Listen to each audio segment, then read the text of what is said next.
সুপ্রভাত বন্ধুরা, আশা করবো তোমরা সবাই ভালো আছো। আজকের তারিখ হলো 9/1/2025 আর ঘড়িতে এখন সময় বাজলো সকাল 6:45, মানে পৌনে 7টা বাজে।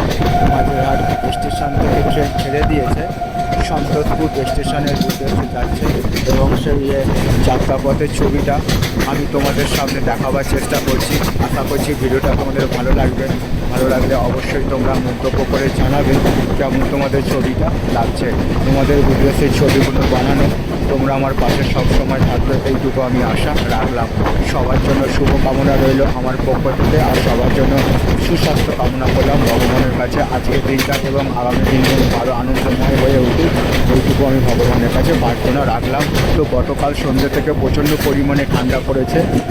আজকের ভোরবেলা প্রচণ্ড পরিমাণে ঠান্ডা ছিল। প্রথম ট্রেন বজবাজ থেকে 4:35 নাগাদ ধরে টালিগঞ্জে নেমে মায়ের কাছে পুজো দিয়ে আবারও ডাউন শিয়ালদা বজবাজ লোকাল ধরে 7:05 ট্রেন যেটা বজবাজে ঢুকবে, সেই ট্রেনে চেপে আবারও বজবাজে ফিরছি। সবার জন্য শুভকামনা রইল আমার পক্ষ থেকে, আর সবার জন্য সুস্বাস্থ্য কামনা করলাম ভগবানের কাছে। আজকের দিনটা এবং আগামী দিনগুলো আরও আনন্দময় হয়ে উঠুক, এইটুকু আমি ভগবানের কাছে প্রার্থনা রাখলাম। ট্রেন এখন চলে এসছে বেজবিজ স্টেশনে এবং সেই যাত্রাপথের ছবিটা আমি তোমাদের সামনে তুলে ধরার চেষ্টা করলাম।